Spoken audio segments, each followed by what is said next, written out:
मौलाना फजल रहमान से मुलाकात की ख्वाहिश का इजहार किया है इमरान खान साहब ने? नहीं सर, खान साहब ने कोई ऐसी ख्वाहिश का इजहार नहीं किया। वहां पे एक आपके और मेरे को दोस्त हैं, उन्होंने आके खान साहब को ये मशवरा दिया कि जी तुम इंज कर लो। तो भी दोस्त ने थे, मेरे भी दोस्त ने, तो आगे वो फवाद चौधरी साहब की बात कर रहे हैं। मशवरा तो दिता जा सकता है, तो फैसला तो साइया नहीं करना है ना सर। तो साइन आले फैसला खान साहब ने इस तरह का कोई फैसला नहीं किया, आप ये कह रहे मतलब खान साहब कायद है, उन्होंने वो सबकी बात सुनते हैं, बड़े लीडर हैं, सबकी बात सुनते हैं। बाकी तो उन्होंने अपनी मर्जी करनी होती है ना सर। हैं? तो ये मगर बताएं, ठीक कह रहे हैं। मुनासिब है कि बाद लोग निगोशिएट कर रहे हैं या लोग एक मिनिमम लेवल ऑफ एंगेजमेंट रखा हुआ है मौलाना के साथ, तो I think that is better. Sir ये बताएं, इस्टेब्लिशमेंट की तरफ से आपको लगता है कोई मुज़ाकरात होने देंगे या उनकी तरफ से कोई क्लियरेंस है मुज़ाकरात की? मैं समझता हूं कि ये सोच हम महसूस कर रहे हैं कि चीजें जो है वो बेहतर होनी चाहिए। लेकिन आप हमें ये महसूस कर रहे हैं पहली चीज की चीजें खराब है, चीजें तो बहुत खराब। ऑब्वियसली, जब आपने इस्लामाबाद डी चौक में 12 बंदे शहीद कर दिए, हजारों गिरफ्तार कर लिए, ठीक कितों हो गया।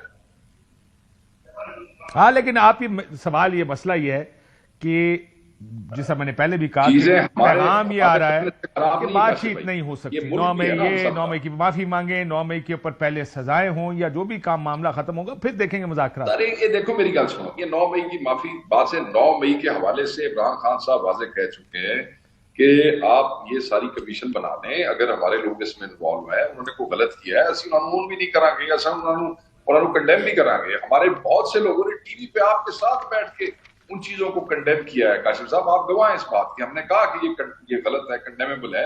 मगर बेगुनाह जिनका ना कोई लेना ना देना, आप उनसे किस बात की माफियों की तवक्को कर रहे हैं, और ना वो माफिया मांगेंगे। हाँ, अगर कोई गुनहगार है, किसी ने कीता जे और किसी ने कोई ऐसी कोई साजिश की है, तो फिर इमरान खान साहब वो नहीं ऑन करेंगे, वो कह चुके हैं, क्लैरिटी के साथ तो कह आप ये कहते हैं कि पहले कमीशन बनाए, ठीक। ये बताएं, मैं आपकी पार्टी के कुछ लोगों से बात कर रहा था। पार्टी में एक सोच है कि बस बहुत एहतजाज वक्ती फिलहाल नहीं करना हमने, आप थोड़े थक से गए हैं। थकने का लफ्ज मैं इस्तेमाल कर रहा हूं, लेकिन लार्जली यानी इसीलिए सिविल डिसोबीडियंस और इस तरह की चीजें, कॉस्मेटिक किस्म की, होम्योपैथिक किस्म की, जैसे ये लगे कि हम एहतजाज भी कर रहे हैं और ऐसी कोई गल फिजिकली नहीं। कुछ करना भी ना पड़े।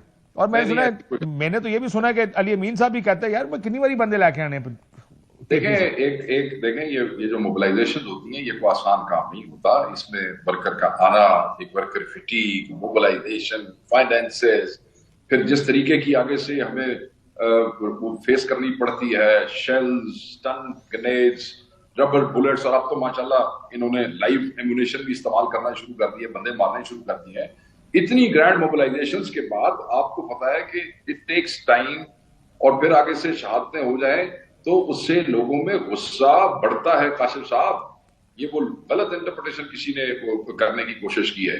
जब किसी के घर किसी को बेगुनाह मार दिया जाता है तो मैं नहीं जाता। नहीं नहीं, आपकी बात ठीक है सर, लेकिन मैं ये कह रहा हूं, इसका देखें, मोबिलाइजेशन की बात हो रही है। मैं समझता हूं कि बड़ी मुश्किल होती है, खासकर जब आप एक हुकूमत के तौर पर लोगों को इस तरह मोबिलाइज करेंगे। एक तो होता है ना ऑर्गेनिक कॉल होती है, आप कहते हैं पहुंच जाओ, तो जिस तरह इमरान खान साहब ने 2022-23 बड़े लोग निकले, अपने बड़े लोग निकाले जलसे जुलूसों के लिए, लोग खुद निकल आते थे। आपको याद होगा जिस दिन हुकूमत गिरी उस दिन इस्लामाबाद, लाहौर, कराची में लोग आप ही निकल आए थे, एक बड़े बड़े इज्तिमा बन गए थे वो सारे। लेकिन अब लगता ऐसे है कि, और ये कहा, आप जाहिर है डिसोन नहीं करेगी पार्टी, लेकिन ये कहा गया कि यार थोड़ा सा अब इतना एहतजाज नहीं कर सकते कि बस थक ही जाइए। नहीं सर, बात ये है, मैं आपको थक ही गए। वो एक कैपेसिटी और कैपेबिलिटी, ये चीजें होती हैं। एनर्जी आपको रीगैदर करनी पड़ती है, बट गिवन द टाइम, जो दोबारा कॉल आए, तो हम जिन जिन शहीदों के घर गए, जो उनके लवाहिकीन गुस्सा है, वो भी उन्होंने कहा कि हम अपना आखिरी बच्चा भी देने के लिए तैयार हैं। लोगों का जज्बा तो यहां तक है। बट आप ठीक कह रहे हैं, एनर्जी आपको, दो कॉल्स बहुत क्लोज हो जाए तो उसके लिए फिर उसकी इफेक्टिवनेस, और वो एक बहुत सारे एलिमेंट्स होते हैं जो देखने पड़ते हैं। बट इसका ये कहना कि वो हाथ खड़े हो गए ने और ये बिल्कुल इनकारी हो गए, नहीं, कोई ऐसी गल नहीं मुझे है। लगता है कि आप मेरी बात मान भी रहे हैं, लेकिन फिर हम कह भी नहीं सकते कि मान रहे हैं, लेकिन इसको छोड़ के आगे चलते हैं। सर, मैं आगे चलते हैं सर। मैं मेरी बात सुनो ना। मैं समझ गया हूं आपकी बात कि ये मुश्किल भी होता है, लेकिन हम तैयार भी हैं। मैं समझ गया आपकी बात। सर ये बताएं, एक मिनट, मेरे क्लियर का वन जुमला नहीं, 2-3 ग्रैंड मोबिलाइजेशन थोड़े थोड़े दिनों तो बाद की, ठीक है जी।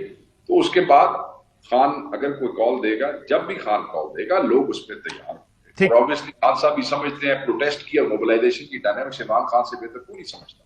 वो बिल्कुल समझते ठीक हैं बात। लोग ठीक तैयार हो हैं, लोगों में जज्बा है। मगर याद आपने कहा हुकूमत गिरी, बंदे खुद ब खुद निकल आए। ठीक हो गया सर उस तो बाद फस्तायत की जो इंतहा नहीं, पंजाब मैं बिल्कुल मानता हूं आपसे, ये बात आपकी ठीक है कि उसमें एक बड़ा किरदार इस बात का भी है। मैं अक्सर बात करता हूं लोगों से, तो कहते हैं देखे ना जी वो मशीनरी लेके आते हैं। मैं कहा जी आप उसको सुकून से आने देंगे तो मशीनरी नहीं आएगी, वो क्योंकि आप सुकून से नहीं आने देते, तो ये सारा सर कुछ भी ना कर देना, काशिफ साहब कुछ भी ना कर दे, ये बेहूदगी ना, ये वो कताल ना कर दे। लोगों ने जाने नाल जो लोग पहले डी चौक पे पहुंचे, शौदार चौक पे, उन्होंने वहां चेन बना, हम वहां बैठ जाते सुकून से। कहीं और भी बैठ सकते थे तो सर। मसला ये कि हुकूमत की जगह देना। आप लोगों ने भी जब आपके दौर में आती थी धरने, आपने भी जगह दी थी कि यहाँ बैठे। मुझे बताएं